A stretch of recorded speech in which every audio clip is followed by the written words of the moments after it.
Style सखीमध्ये तुमचं स्वागत आहे। पैंजण हा भारतीय आणि विशेषतः महाराष्ट्रीयन स्त्रियांच्या सौंदर्यात भर घालणारा एक अत्यंत लोकप्रिय आणि पारंपरिक दागिना आहे।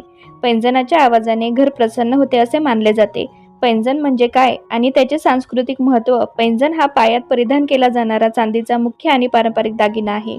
लहानांपासून ते मोठ्यांपर्यंत प्रत्येक वयोगटातील स्त्रीला पैंजण घालायला प्रचंड आवडते। हिंदू संस्कृतीत मुलीच्या जन्मापासून ते तिच्या विवाहापर्यंत प्रत्येक शुभप्रसंगी पैंजण भेट देण्याची प्रथा आहे।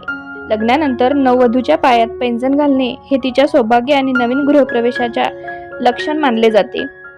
पैंजणामध्ये असणारे लहान घुंगरू आणि त्यांचा होणारा छुमछुम आवाज घरात सकारात्मक ऊर्जा निर्माण करतो।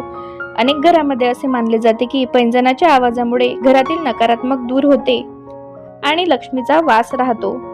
जुन्या काळात खूप जड आणि जाड आकाराचे चांदीचे तोडे किंवा साखळ्या पायात घालण्याची पद्धत होती। आधुनिक काळात पैंजणाच्या डिझाईन्समध्ये प्रचंड वैविध्य आले असून वजनाने हलके आणि फॅन्सी प्रकार उपलब्ध आहेत। आजकाल बाजारात राजवाडी पैंजण, कोल्हापूर साज डिझाईन आणि नक्षीकाम केलेले जोधपुरी पैंजण खूप लोकप्रिय आहे। तरुणींमध्ये सध्या सिंगल लाईन पैंजण किंवा फक्त एकाच पायात अँकलेट घालण्याचा नवा ट्रेंड आहे। त्याचेच आपण विविध प्रकारचे डिझाईन्स या व्हिडिओमध्ये बघत आहोत। व्हिडिओ जर आवडला असेल तर चॅनलला लाईक, शेअर आणि सबस्क्राईब करायला विसरू नका। धन्यवाद।